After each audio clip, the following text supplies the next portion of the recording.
Hi guys, and welcome to my YouTube channel. My name is Suli D. I am so nervous and I'm very excited at the same time for this video today. Yes, it's my first video and thank you so much guys for tuning in.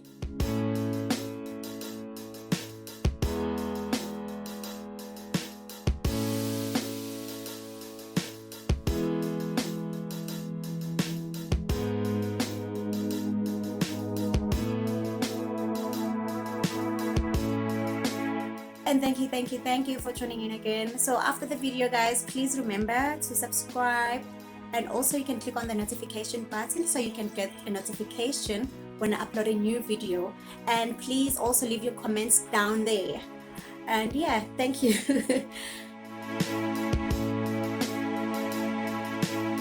Today I'm raising awareness on mental health guys.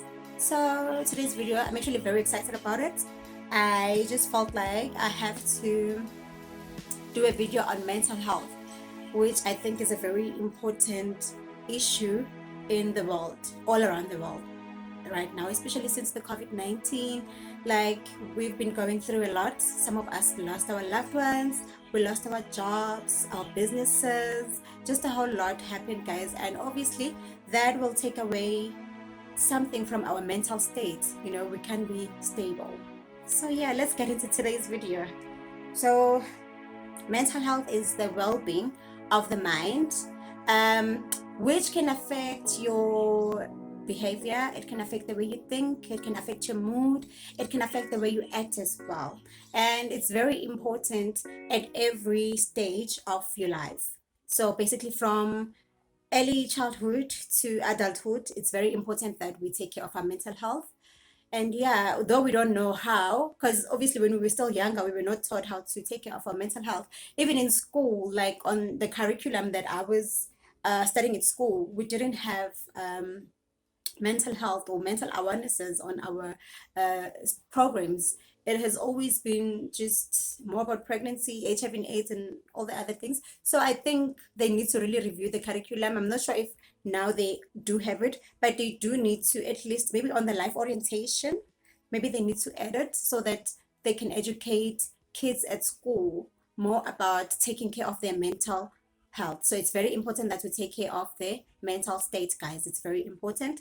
And we are moving on to our second question, because obviously I'm not going to go like very much in depth with mental health, but I'm just going to share the knowledge that I have with you guys. Okay, and just a disclaimer, I'm not a medical a doctor. I'm not a psychologist or a professional mental health a psychologist, psychiatrist, therapist, or whatever. I am just giving you the knowledge that I have personally. It's basically based on my own research.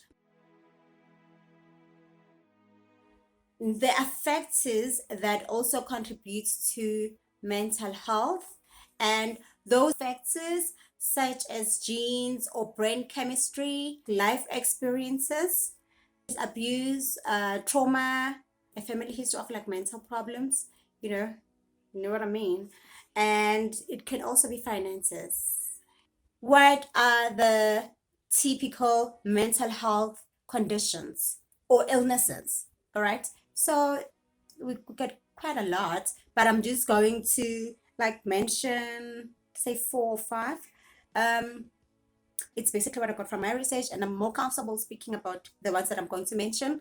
And okay, the first one will be anxiety. You know, anxiety, it's basically that feeling of being afraid. You're afraid to go to school, afraid to go to work, afraid to to be in a crowd. You know, just that feeling of being anxious. When you do have that, know that you're not alone. There's a lot of us that are going through that, but it's not a good thing as well. It's something that we need to overcome and not be comfortable in that place.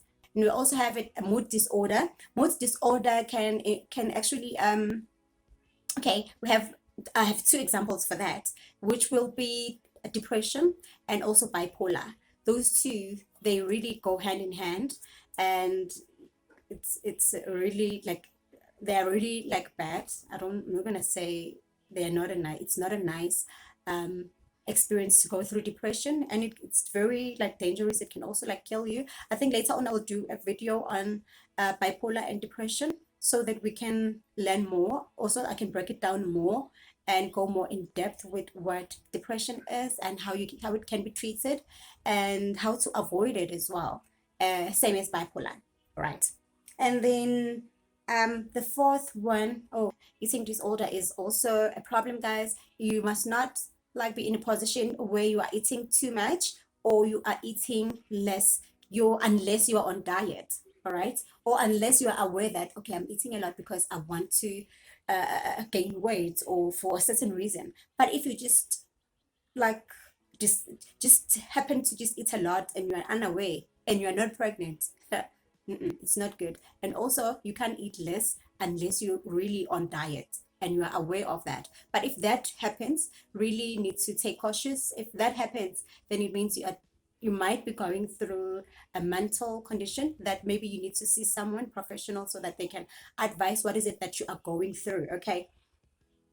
And there's also a personality disorder. This one we experience a lot during our teenage years, and maybe also like in your varsity years, we experience that a lot, where you will find a friend that is now all of a sudden is acting like you, is trying to be like you, wants to talk like you, wants to dress up like you, like they don't have a sense of self, you know, they just can't be themselves because they don't know who they are. So this is where now you need to take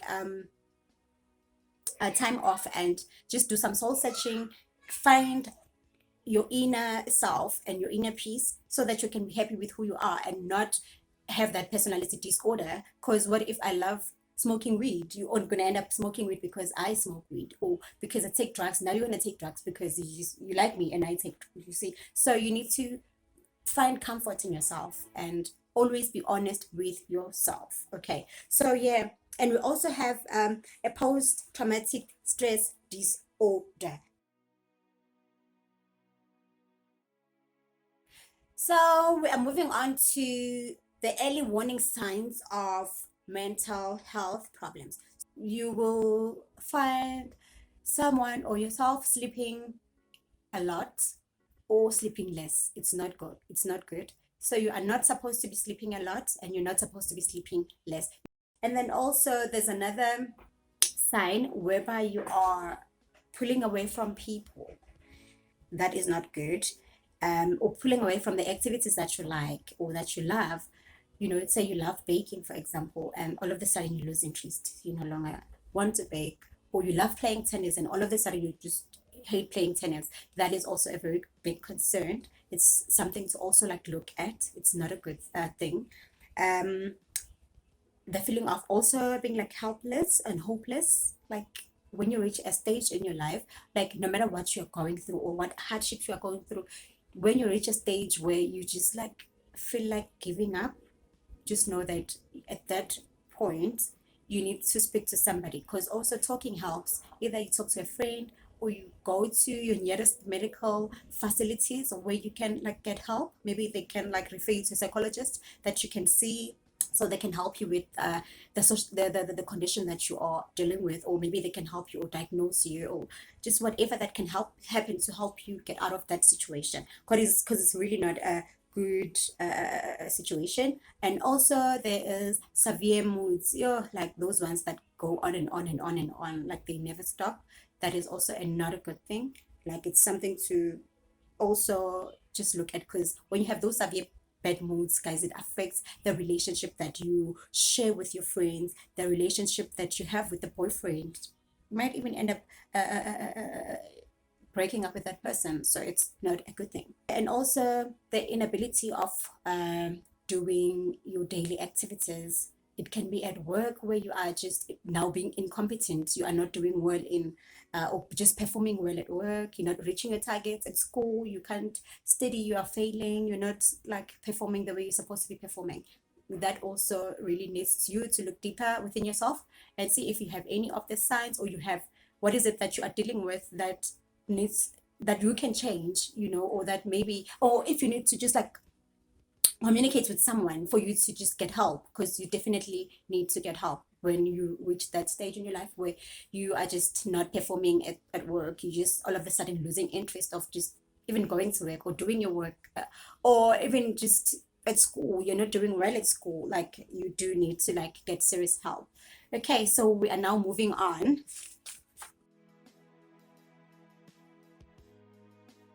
The mental health treatments will be psychiatrists or psychotherapy. You can also be hospitalized. You can take medical treatments, and then you can also get like a support group.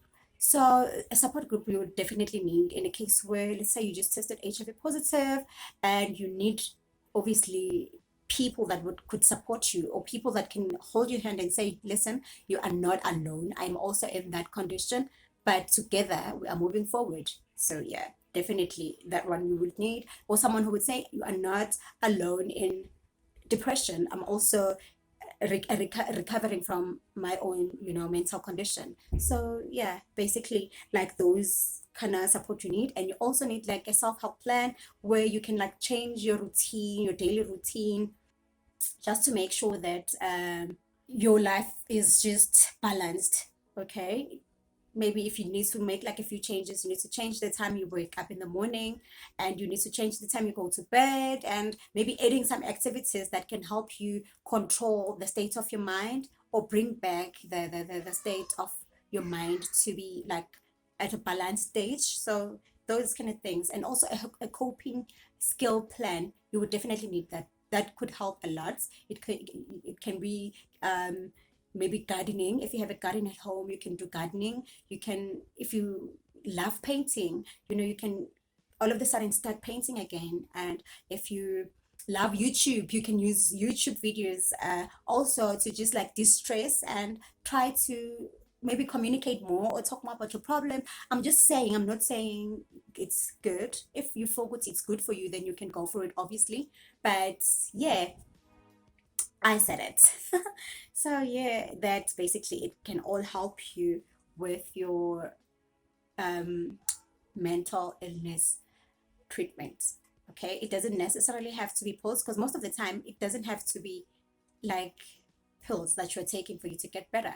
It's just the way that your life is. Maybe you just need to change just a few things for you to be to have a balanced mental well-being. It's just basically a shift, DJ, from what you're doing for you to be in a good place, I guess. So yeah, moving forward, the benefits of having a positive mental illness, because it's very important that our mental state is always positive for us to be more productive at what we're doing at work, in our studies, in our lives at home. Um, we're raising kids now. We need to be mentally fit to raise those kids. So that's why I'm saying it's important to have a positive mental health state. So basically, that's all I'm saying, that if we can just make sure that our state of mind is positive at all times, it can really benefit to raising happy kids, having happy homes, having good working relationships at work, having good friendships at school, having just being at peace with everything that we do. So yes, and thank you so much for tuning in, guys. I hope I didn't take a lot of your time. And I know there's a lot to say, but because of time, and I didn't want to keep the video like so long, so I'm gonna have to cut the video here. We'll talk more on my next video. And thank you so much, guys, for tuning in. Please don't forget to subscribe, and make sure that you click on the notification box so that you can get a notification of the next video I'm about to upload. And please leave comments on the comment section. Thank you so much. Have a lovely day, guys. Peace. I love you all.